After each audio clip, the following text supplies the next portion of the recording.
Se acabó la aventura del Aston Villa en esta Champions League. Ha quedado eliminado el equipo de Unai Emery. Y pues,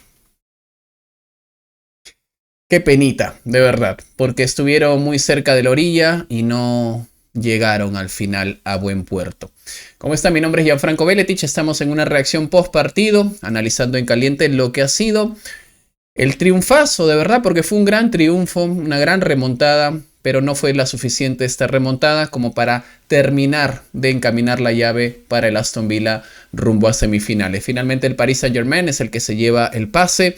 Luis Enrique sufrió y bastante. ¿Y por qué? Porque el Aston Villa, la verdad que lo hizo bastante bien a partir de las respuestas a los dos primeros goles, sobre todo en la segunda mitad. Muy importante mencionar, por supuesto, los dos goles que recibe el Aston Villa, a pesar de que estaba yendo por el marcador, estaba en los primeros minutos, parecía ser el que iba a dominar el partido desde el principio, y lo estaba logrando. Lo cierto es que ese gol que Emiliano Martínez termina regalando condiciona mucho a su equipo. Y al final, pues el segundo gol también del Paris Saint-Germain termina siendo una gran llegada otra vez de Nuno, que aparece en el área y otra vez para marcar dos goles al Aston Villa. Les ha hecho pagar muy duro. Pero al final, ¿cómo es la vida, no? Ese gol termina condicionando, dándole un poco de inseguridad al Aston Villa en los primeros minutos. Y sobre todo termina siendo el gol que elimina la postre, o uno de los goles que elimina la postre al Aston Villa en esta llave. En la segunda mitad la respuesta fue perfecta. Ya habíamos visto que el Aston Villa había sido superior, incluso en la primera mitad, llegando con algunas situaciones claras, no tan claras, pero sí con situaciones que podrían haber terminado en gol.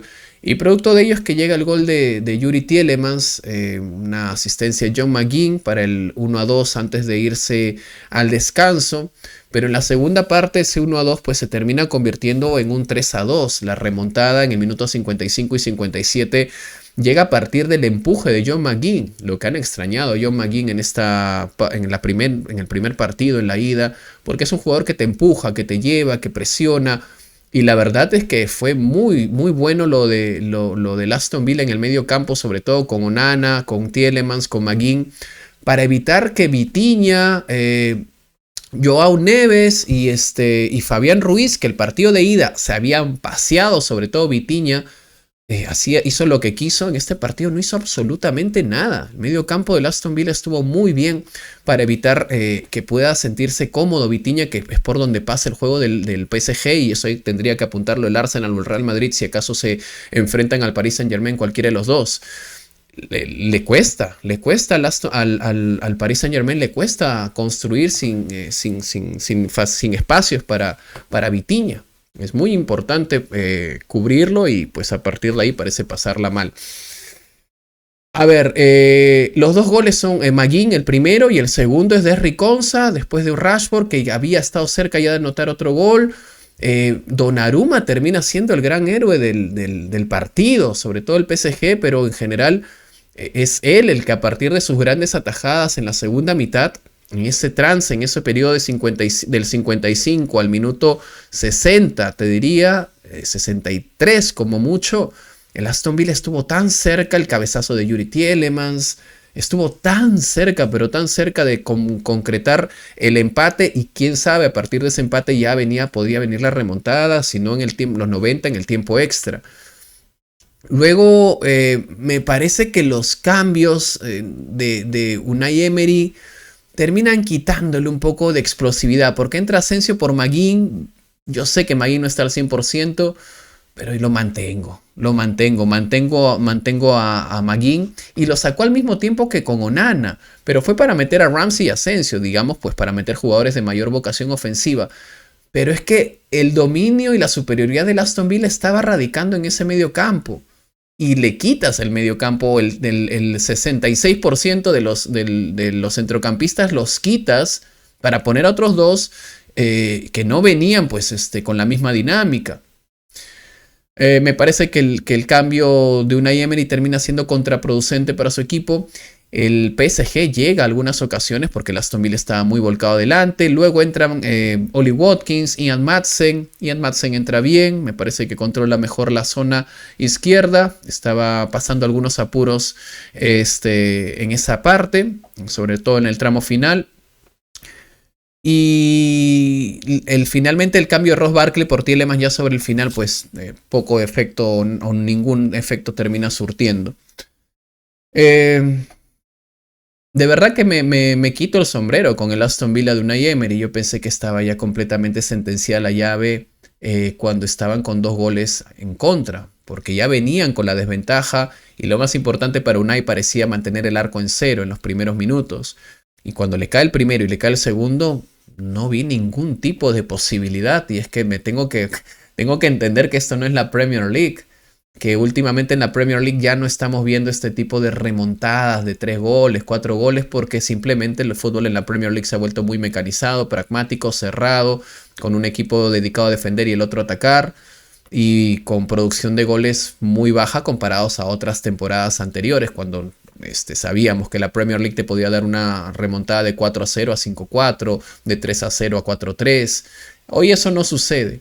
Pero en la Liga de Campeones qué bueno que siga sucediendo, al menos que se abre esa posibilidad. No se concretó, pero estuvo bastante cerca el Aston Villa. En el partido del Borussia Dortmund con el Barcelona también 3 goles que pusieron en aprietos al Barcelona y pudieron haber sido más. Hubo alguna que otra posición adelantada que puso muy en aprietos al Barcelona y si no hubiera sido por ese gol de descuento que metieron, pues hubiera sido tal vez un cierre ridículo para los catalanes, para los culés. Pero volviendo al partido del Paris Saint-Germain, del Aston Villa, hablando precisamente del equipo francés, del Aston Villa tengo poco más que mencionar. Emiliano Martínez termina condicionando a sus compañeros. Los cambios de Unai Emery en el medio campo me parece que terminaron con esa dinámica de potencia e intensidad que les había permitido robar muchos balones y generar situaciones claras de peligro en contra. Matty Cash me parece que fue de menos a más. Konsa, gran partido, me parece que hizo un buen partido. Torres me dejó algunas dudas en defensa, sobre todo en la primera mitad.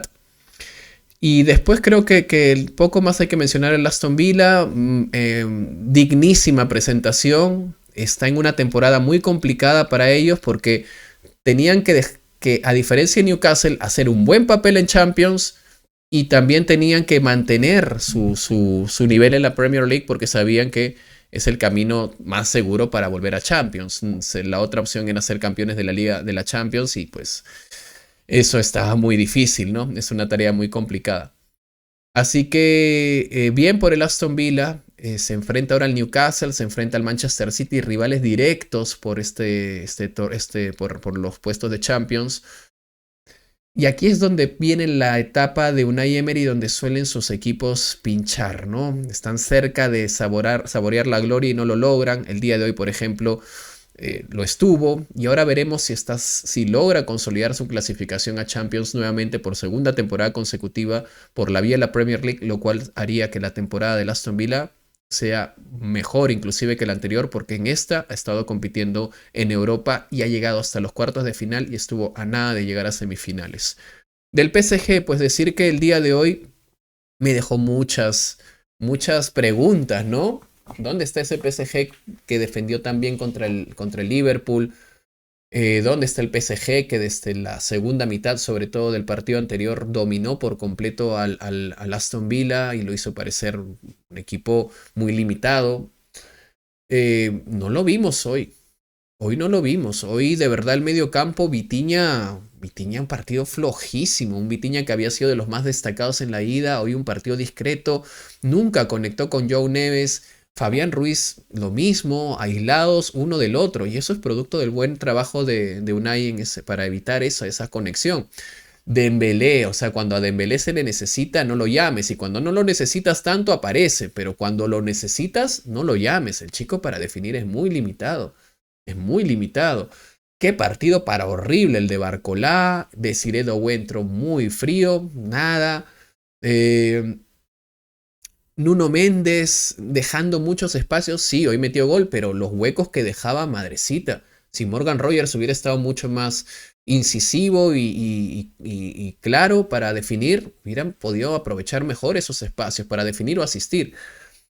No fue el mejor partido de Morgan Rogers, por cierto. Y bueno, respecto al Paris Saint-Germain, creo que los rescatables terminan siendo Achraf Hakimi, para mí de lejos el mejor del Paris Saint-Germain junto con Donnarumma.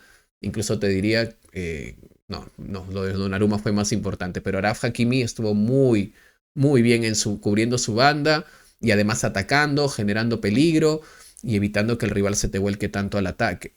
João Neves, rescatable también. Robó alguna cantidad de balones importantes, pero creo que termina siendo Donnarumma y Achraf Hakimi las dos figuras de este partido. Y tendrá que corregir mucho para el próximo encuentro. Ahora sí, ya tranquilo, Luis Enrique, que le clasificaron a la siguiente ronda, pues le queda simplemente esperar a sentarse y esperar a ver quién clasifica, si el Arsenal o el Real Madrid. Lleva la ventaja el Arsenal, pero el Real Madrid es el rey de las remontadas, así que puede pasar cualquier cosa al final. Bromas aparte, esto es fútbol. Si me preguntan qué le conviene más al Paris Saint-Germain, pues creo que le conviene mucho más enfrentarse a un equipo como el Real Madrid. ¿Por qué? Porque el Real Madrid es un equipo desordenado hoy por hoy y si clasifica será por sus individualidades, pero el Paris Saint-Germain como equipo puede lograrlo. El tema es que Arsenal es buen equipo, entonces está bien difícil que supere a Mikel Arteta el día de mañana. Carlo Ancelotti la tiene muy complicada y si es que supera el Arsenal o cierra, mejor dicho, su llave porque lleva la ventaja, vamos a tener dos partidos muy bonitos. ¿Quién sabe con un Paris Saint-Germain proponiendo más? ¿Quién sabe con un Arsenal proponiendo más? Sería además una revancha en esta misma temporada. Bueno, bien por el PSG. Bien también por el Aston Villa. Hoy los dos, sobre todo el Aston Villa. Hoy el Aston Villa salió muy bien parado y el PSG terminó sufriendo, pero cerró su llave. Así que creo que bien por los dos equipos, hicieron un partido muy atractivo a la vista del espectador neutral y se agradece.